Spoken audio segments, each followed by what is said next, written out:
In just a few minutes, a car ends up slammed into a neighbor's house, and the person suspected of driving it says something unbelievable. What crash? Witnesses say she got out, tried to start the car and move it, then quietly walked away. But when police caught up to her, she denied everything. Hi, how are you? Well, it was better about 15 minutes ago. Yeah. I think she had a little. Well, my wife said I think she's impaired. I think she was too. Yeah. So you didn't see the crash. You heard it. No, I heard it and I looked and there was a car against my house. And then you saw her get out. You helped her Oh, out. I thought she wanted to get out. I didn't care if she got out, wanted to look around, but she just headed down the alley. Okay. Did you follow her to her house? No, I recognized her after a while. I hadn't seen her dressed up like that before. Oh, so you know who she is. Well, I don't know her name, but I've seen her. So, heard the crash and you did what? So you came over and... Yep. Well, I could see it from there when I Yeah. looked. Yeah. What the hell? Okay. Yep. So then what? I just hustled over there and see, well, she was all right, and she had the window cracked, and she kept starting to revving the engine and stuff, and trying to get going. Okay. I don't know if it would go or not. Probably should, but I just told her to shut it off. Okay. And were you the one that saw her? We all saw her, yeah. Saw her? Okay. Whoever wants to be the one that says this is what she was wearing? Yep. Oh, yeah, I saw her walking this way, and they're telling her to get back here and everything, and she's like, I'll be back. Like, under her breath, she said that. Oh, you want this me? I didn't want to touch her. This me? It doesn't matter to me, but ink would probably be best. And what was she wearing? She's wearing black. Like spandex, black pants. The black top. Black top, more of like a sweatshirt, but not a hoodie sweatshirt. One that zips part down here. Quarter zip? Yeah, And then, what color was her hair? Black. black. Okay. She looked a lot like the lady that was here. I thought this was her mom at first. Okay. Because I'm not from here, so. Yeah.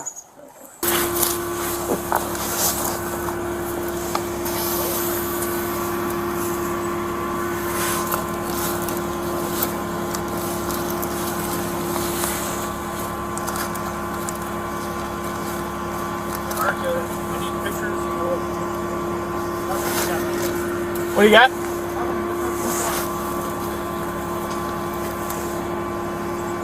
Roof. Vision. Looking for insurance. Banking.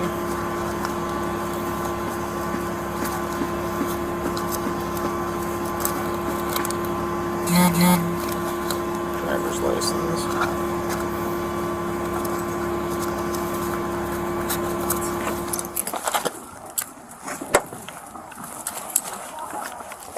I'll just advise if this is her.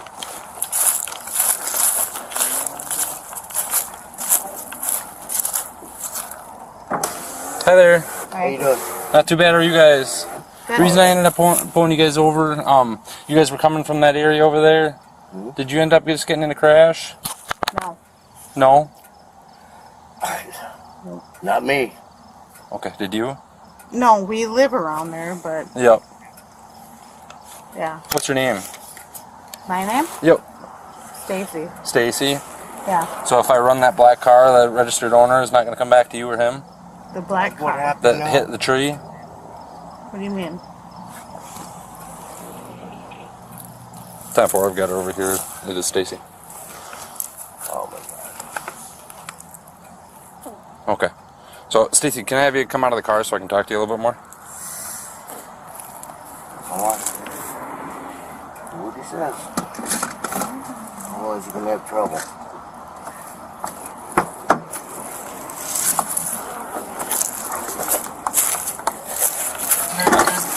We'll head back over here, okay? Okay.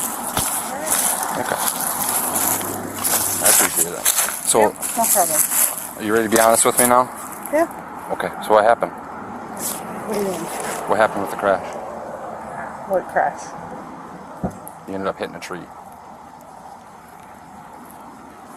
Do you remember that? No. No?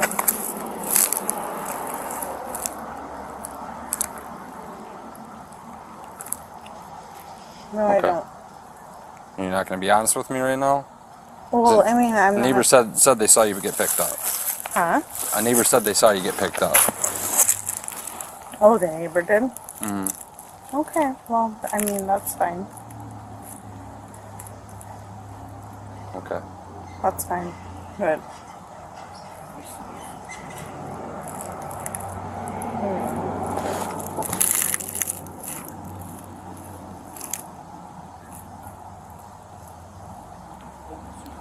Nora 148 headquarters. Do I have another unit heading my way, or 180? You want to head this way? So I have a second.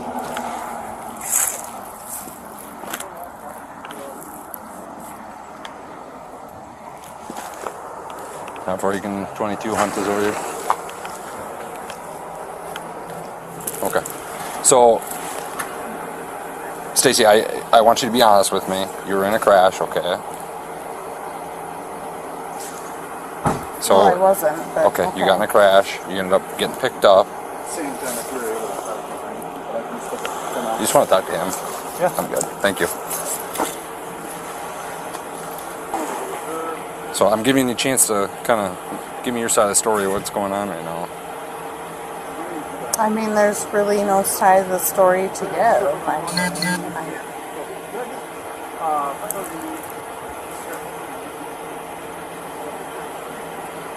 I don't understand what you're wanting me to give you. Okay, well, I want you to be honest with me. That's what I want you to give me. Well, there's nothing to be honest about. I mean, Okay, so where were you coming from then? what do you mean? Where were you just coming from? Right now? With my dad? That's your dad? Yeah. Got it, From my okay. home. From my home. Temple. Yeah. So, Okay, so you were at your home? yeah. At your home? I was at my house. Yeah. Good. Okay, Yeah. So, I don't know. Temple. Okay, so you were at your house, and then your dad came over to pick you up then? Yeah. Okay. And then your car, where should that be right now? Probably close to my house. Close to your house? Yeah. What do you mean close to your house? Well, or at my house. I mean, why Once are you asking know me- where your car Why is? are you asking me that right now? Stacy, once you know where your car is? If somebody asked me where my car was, I'd be like, if I'm home, it's at Yeah, home. well, my car should be at my house then. Okay, that's not what you said. You said it should be close to home. Well, why are you questioning me about that? Because I want you to tell me the truth, Stacy. That's why. And I'm going to tell you the truth. Okay, I'm what's the gonna tell truth? you right now. Okay. The truth is, like, my car is, like, probably at my house. And, I'm sitting here with my dad as Okay. So if he's talking to your dad right now. What is your dad gonna say? Just he's going to tell you the same thing I did. that what? I mean, it's fine. That I don't understand what the problem is here. Well, the problem is you're not being truthful to me. Listen, I appreciate you guys like no other, but the problem is well, there is no problem. I mean, honestly and truly. I mean, really. Okay. But Really. the thing is this officer right here, this lieutenant over here, ended up having conversations with And that's fine. neighbors who And that's fine. saw you walk away. Well, the house that you crashed in. At this point, your dad already confirmed that you weren't home. You ended up coming home. Yeah. So again, like Lieutenant Piper said, we already know what happened. That's not the ordeal. We're just giving you a chance to tell us what's going on. Well, So at this point, what I'm going to do is I'm going to ask you, would you be willing to do some testing to make sure that you were okay to drive at that point? I wasn't driving though. Okay, this isn't an argument anymore. I'm not going to argue with you about that But anymore. I understand what you're saying, but I wasn't driving. Okay, like I said, I'm not going to argue about that. I'm giving you a chance. If you want to do some testing, you can. That's up to you. But why would I do testing if I wasn't driving? I'm going to stand over here so the sunlight's not in my eyes. But Why would I do testing if I wasn't driving? I mean, I really appreciate everything that you do. Because you were, Stacy. That's No, I was like I said, not driving. I'm not going to argue with you about that. My dad was driving. Okay, your dad already confirmed that he was not driving the black car. No, he was, though. He's driving the vehicle. And so, I mean, what can I do? Okay. I don't want to... Right now what you can do is you can give me an answer on whether you would want to do some field testing right No, now. I don't want to, because he's the guy that was driving the, you know. Okay. So you're passing your He options was- to do the field testing. Yeah. Okay. Okay. So at this point, you're going to be under arrest, okay? Why? Because you're very intoxicated. What? But why am I being arrested, though? I don't understand why I'm being arrested. Sure, you're being arrested for operating under the influence Why would I be arrested for that, though? because you were driving a car and you're intoxicated. No, my dad was driving right there. A Yep. vehicle. So, yep, you're okay. We'll walk right over We'll walk right over to the car. Can I talk to my dad? In just 1 second, we're gonna No, walk over I to want this to. car. I want to be able to talk to my dad. Okay. I don't have anything in here. Okay. Seriously. Yeah, we got to check anyways. Okay. Well, I'm sure you do. Well, could you get please a woman to do it and not? We don't have any available at this time. Okay. Well, can I please talk to my dad? Because you know what? In just a minute, yeah. This is a bunch of bullshit. Okay. I mean, listen, I love what you guys do. I've always respected what you guys do. This is crazy. Well, I appreciate you being decent with us. Yeah, well, I'm not gonna like... Yep, just... Okay. We'll walk right back to the back of the car here. No! I'll grab Can your, I please yep, I'll tell grab, my... I'll grab your dad and he can come talk, okay? I still have his ID. I gotta go talk to him anyways. Why? Bullshit. Where am I going? Why? How long am I going to be in jail? I'll explain everything that's going to go on. Okay? You'll be released pretty shortly, actually. Bullshit. When am I going to get out? Careful. I'll explain everything, Stacy, okay? Just give me a second. This is bullshit. You got it? Yeah, thank you.